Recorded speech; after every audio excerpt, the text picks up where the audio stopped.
قائد ملت اسلامیہ حضرت صدر الرحمان صاحب،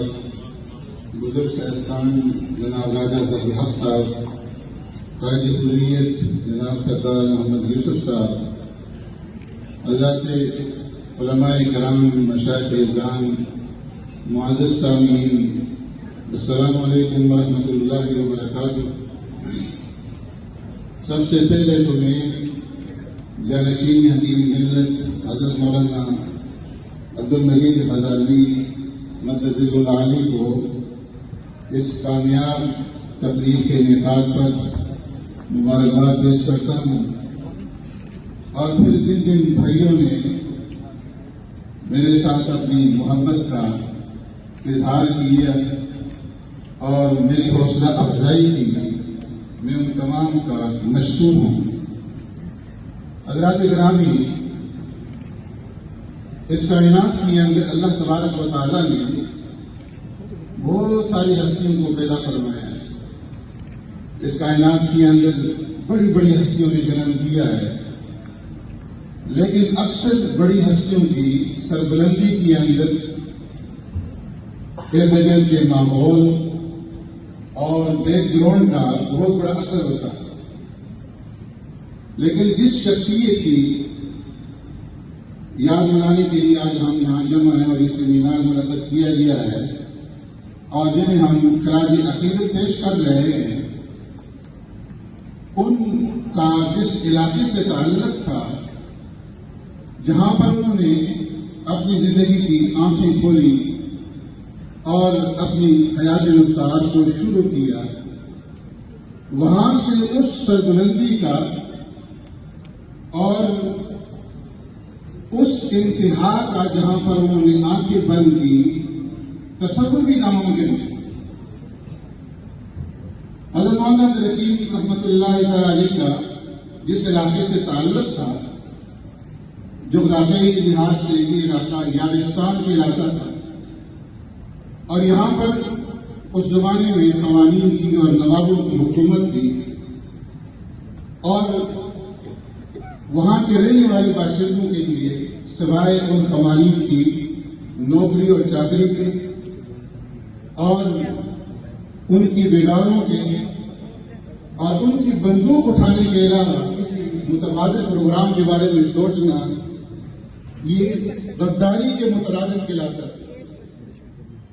تو ایسے میں اللہ تبارک و تعالیٰ نے اس علاقے کے ایک غریب کسان حاجی ولی محمد رحمۃ اللہ تعالی کے ہاں ایک بیٹے نے جنم دیا، اور ان کے نانا عبداللہ بابا جو اس زمانے کی مشہور ولی اللہ تھے، انہوں نے ان کا نام عبدالحکیم رکھا، اور 4 اپریل 1920 کو حضرت مولانا عبدالحکیم رحمۃ اللہ تعالی کی اندازن جو ہے وہ تاریخ پیدائش۔ آپ نے ابتدائی تعلیم اپنے علاقے سے شروع کی،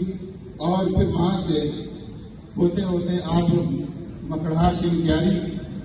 اور زیدہ شاہ منصور ویسا کے ملپور سے ہوتے ہوئے 1938 میں آپ ہندوستان تشریف لے گئے۔ اللہ رب العزت نے حضرت مولانا عبدالحکیم صاحب رحمۃ اللہ تعالی کو بے پناہ خصوصیات سے اور صلاحیتوں سے نوازا تھا۔ آپ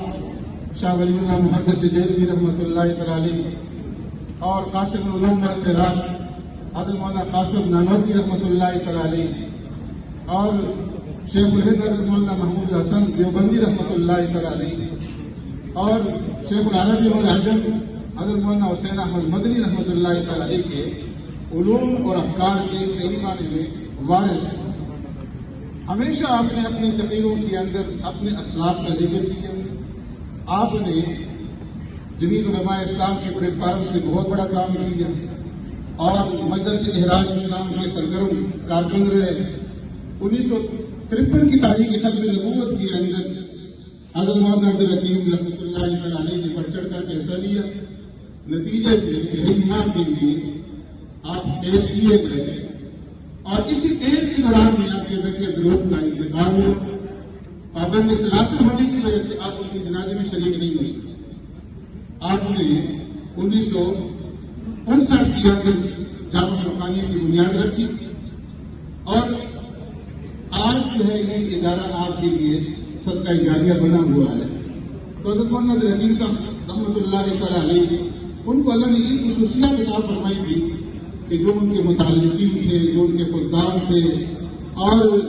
جو ان کے ساتھ جماعتی کارکن تھے، ان کو رشتہ وحدت کے اندر آپ ہمیشہ پرو کر کے رکھتے تھے. جس علاقے سے، جس شہر سے آپ کا گزر ہوتا اپنے متعلقین کے پاس ضرور تشریف لے جاتے، چاہے تھوڑے سے وقت کے لیے کیوں نہ ہو. اللہ رب العزت نے انہیں بے شمار خصوصیات سے نوازا تھا. آج جو ہے ان کی سوانح حیات آپ کے ہاتھوں میں ہے. اس کام کے اندر میں کتنا کامیاب ہوا ہوں، اس کا فائدہ، اس کا جو ہے فیصلہ آپ نے کرنا ہے. میری دلی خواہش ہے کہ حضرت مولانا سے تعلق رکھنے والے جتنے بھی احباب ہیں، مدارس کی شکل کے اندر علماء اور دیگر معززین، ہر ایک کی لائبریری کے اندر حضرت مولانا کی یہ سوانح حیات جو ہے